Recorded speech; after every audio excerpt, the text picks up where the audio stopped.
Palakpakan po natin ang Glory Diyos to na God. buhay. Praise Amen. God. Praise Ayan. God. Salamat sa Panginoon. Ayan. Yan. So, Sister Jocelyn, no? Samantalang sila naglalakad, alam natin kung ating papakiramdaman mula Luneta, naglalakad na sila sa kalsada. Amen.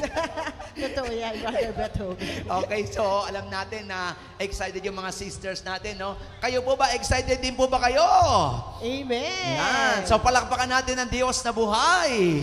Lord, Ayan, at sa mga salamat. sandaling ito, Brother Beethoven, Opo. makikinig naman tayo ng mga ating mga kapatid na pinagpala ng ating Panginoon. Opo, hindi mawawala talaga yung Oo, sharing, no, Sister amen. Jocelyn, no? Amen. Mula naman po sa Karamoran, Catanduanes. Brother RJ Antonio. Purihin natin ang ating Panginoon. Hallelujah. Amen. Isang pinagpalang gabi po sa ating lahat o sa ating mga Bicolano. Diyos marahay na banggi po sa ato gabos. Ako po ay nagpapasalamat sa Panginoon dahil ako po ay laking nag-El Shaddai mula po sa lugar ng Catanduanes.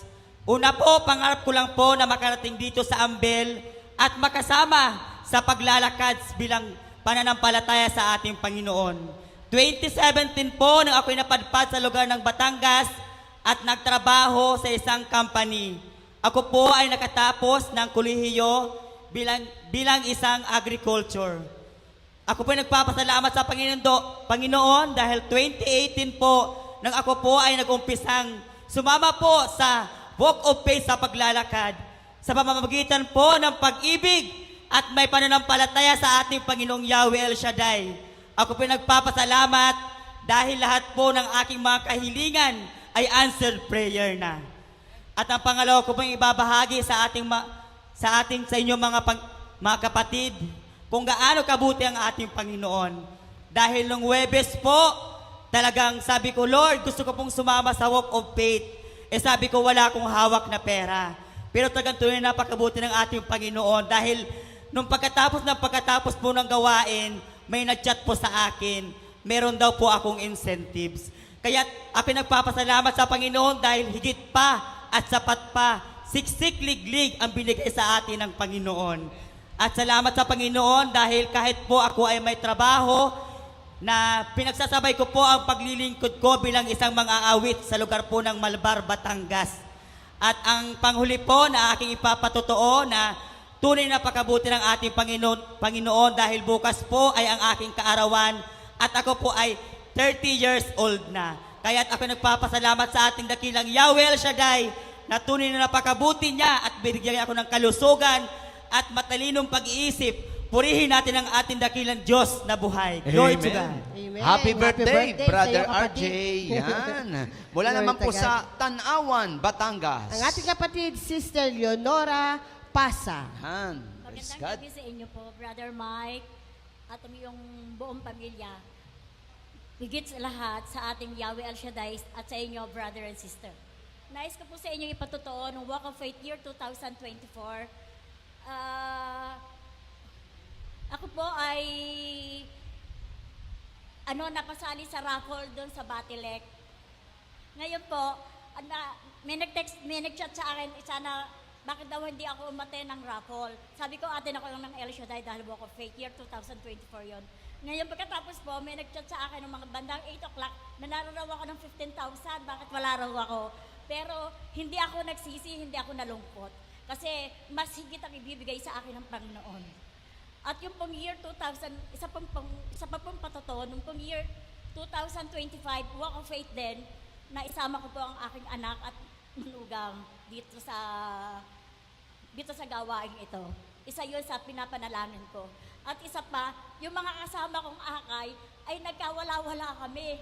Hindi ko maintindihan kung saan lugar sila napunta. Naglobat pa ako. Nakiusap lang ako mag-charge. Kahit 2% lang, yun. Tapos po, nagdadasal ako. Sabi ko, Yahweh, bigyan niyo po ako ng himala na magkita-kita kami. Kasi naaawa ako, may kasamang bata yung kasama ko. Pag hindi kami nagkita-kita, may hirapan sila sumakay. Sa awa ng Diyos, yung pagkadasal kong yun, nakita ko na sila na nandoon na. Kaya napakabuti talaga ng Panginoon. Hindi kanya pababayaan kung ikaw ay talagang nananalangin sa Kanya ng tapat. Maraming salamat po at magandang gabi. Amen. Amen ng Diyos. Higit Salamat pa sa po. 10,000, Sister Oo. Jocelyn ang kanyang natanggap. Amen. Ayan, dahil inuna mo si El Shaddai, higit pa, Higit pa. sa ano pa man. Ano po? No? Amen. Totoo Ayan, yan. mula naman po sa Tanawan, Batangas ulit. Sister Araceli Makahiya. Ahiya. Ayan. Palakpakan natin si El Shaddai. Good evening po sa lahat. Higit sa lahat kay Yahweh El Shaddai at sa inyong mga brothers and sisters. Lord, narito na po ako para magpatotoo sa inyo. Nag-join po ako dito sa El Shaddai since 1995. At sa tuloy ko pong pagdalo dito, noong pong panahon yun, talaga pong napakamasalimuot at magulo po ang aming pamilya. Simula po sa tuloy kong pag-attend dito, pagdalo, ay talaga pong, at sa nakaranas po ako maglakad dito sa Walk of Faith nung unang panahon. At ang unang biyaya ko po na natanggap dito sa patuloy kong pananalangin, ang unang-una po ay nabago po ang takbo ng aming pamumuhay. Nagkaroon po ng kapayapaan ang aking tahanan at kami po mag-asawa ay nakarating po sa bansang Amerika. At ngayon po ay nakabalik na rin po ulit kami dito na nagkasama-sama ulit kami ng aking buong pamilya, malakas, malusog at patuloy naglilingkod sa inyo. Ang ikalawa pong biyaya na natanggap namin ay ito pong ang iyong palaging divine protection. Dahil ko pong hinihiling kay Lord, divine protection and guidance, divine wisdom and knowledge, at healing and strength para sa aking mga mahal sa buhay. At talaga pong ibinibigay niya ito sa amin.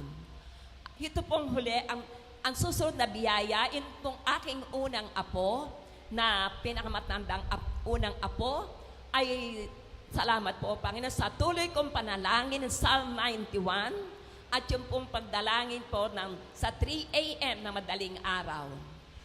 Itinugong po niya ang kahilingan ko ng aking apo na makapasa po sa Medical Technologies Licensure Board Exam. At patuloy pinagpapala ang lahat po ng aking mga anak at mga manugang sa kanilang pag-aaral at hanap buhay. At ito pong huli, sabi po ni Lord, anuman sugat at karamdaman ay pagkagalingin ko. Minsan po ay nakaramdam po ako na hindi maganda sa aking katawan, din po sa balakang ko. At hindi po ako pinatutulog, talagang napakahapdi. Nagpa-check up po ako at ang sabi po sa ultrasound ay abnormal yung kidney ko. Kaya sabi ko, yung binigay sa akin ng doktor na gamot, hindi ko po iniinom niya. Sabi ko, Lord, ikaw po ang dakilang manggagamot. Kaya susunod ko po ang check-up ay normal at magiging normal po lahat. Wala akong sakit, Lord, wala. At gusto ko'y maglingkod ako sa inyo, wala akong naramdam hapdi at kirot at sakit.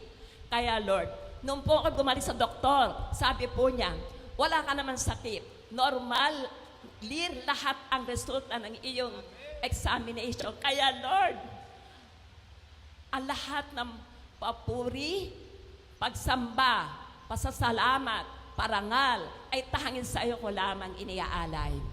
To God be the glory. Thank you, Lord. Amen. Thank you, Amen. Jesus. Thank you, Holy Spirit. Glory to God. Glory to Christ. Congratulations, sister, no? Amen. Dami talagang biyaya, mga kapatid, At no? napatunayan niya, Brother Beth Hope, na talagang ang ating Diyos, ang Diyos na nagpapagaling. Amen. Amen. Okay, mula naman po sa San Pablo City, Laguna. Sister Irene Fornias. Isang mapagpalang hapon po sa inyong lahat, lalo tigit po ay kay Yahweh El Shaddai. Ang share ko lang po, nung nag-walk of faith po ako, sabi ko, Lord, nawa po, makayanan ko po yung paglakad. Pero talagang buhay si Lord at nakarating po ako ng maluwalhati doon sa Sambel. Ganon din po na nung pong last Friday, nagpa-check up po ako sa doktor at ang sabi po ng doktor, sumasakit po kasi yung aking may baywang. Sabi ko po, Lord, pagalingin mo lang po ako, ipagpapatotoo ko po ang ginawa mo po sa aking pagpapagaling. Tunay na nabuhay si Lord at nagpa-laboratory po ako normal na po ang aking creatinine. Ganun din po ang aking cholesterol na dati po ay 200. Ginawa po na lang ni Lord na 101. Salamat po Lord sa normal na cholesterol at salamat din po sa kagalingan po ng aking UTI. Lord, napakabuti mo sa aming buhay. Ganun din po salamat din po Yahweh sa matataas na grades ng aking anak, Panginoon. At Lord, sa bahay at lupa na ipinagkaloob mo po sa amin. Lord, tunay na hindi mo po kami pinababayaan at kailanman ay patuloy po akong maglilingkod sa iyo. To God be the glory. Amen. To God Amen. be the glory. Yan, no? So mula naman po sa Pasig City. Sis Maria Luisa Balondo. Opo, isang pinagpalang gabi po sa ating lahat, mga brothers and sisters. Lalong-lalo na po sa pamilya mo, Brother Mike Bilarde, at lalong-lalo na kay Yahweh El Shaddai. Lord, nandito na po ako para ipagsigawan ang kabutihan mo. Grabe ka sa buhay ko. Talagang grabe. Yun ang paborito ko pong awit. Grabe ka sa buhay ko. Alam niyo po mga brothers and sisters, dati takot na takot po ako mag-asawa kasi baka hindi ko sila kayang buhayin lalo na kapag magkaroon po kami ng mga anak. So talagang Lord, nagplano po ako na every 4 years lang po ako mag-aanak para lahat sila mapapatapos ko. Pero grabe Panginoon, isa na lang po, gagraduate na po yung aking bunsong anak. Maraming salamat po talaga sa iyo, grabe El Shaddai. Alam niyo po mga brothers and sisters, nag-walk of faith po ako, pero hindi ko po natapos kasi may kasama po akong auntie na medyo mahina na po. Sumakay po kami ng jeep. Pero hindi ko po natapos yun mga brothers and sisters, pero grabe ang Panginoon. Lahat ng hinihingi ko sa Kanya, ibinibigay niya. 10 taon po ako nananalangin sa Kanya na magkaroon ako ng apo. Binigyan niya po ako ng apo sa loob ng 10 taon kong pagdarasal. Grabe, Yahweh El Shaddai. At ang aking anak, sana kung saan, lahat patapos na. So lahat sila titled na po. So meron din po ako isi-share sa inyo mga brothers and sisters. Na-share ko na po ito sa inyo. Na kung saan kapag nagbibigay po ako ng love offering po sa aking envelope, kung akalansing, ibig sabihin mga brothers and sisters, barya lang po ito. Sabi ng nanay ko, anak, yan lang ba binibigay mo sa Panginoon? Napag-isip ako, kaya pala, biktima ako ng London Bridge is falling down. Loan doon, loan dito, loan doon, talaga grabe. Lahat po ng bangko inutangan ko po. Kasi isa po akong guro. Yun po yung tiwala, kapag guro ka po, lahat pwede kang pautangin. Yun po yung aming, kumbaga, kagaangan ng loob. Pero mula Yahweh El Shaddai, nang nilakihan ko po aking love offering, grabe si Yahweh, lahat ibinigay niya. Hindi na po kinakapos, ako na po ngayon ang nagpapahiram. Maraming salamat, Yahweh El Shaddai. Grabe ka sa buhay ko. To God be the highest Yes. glory. Thank you Amen. so much.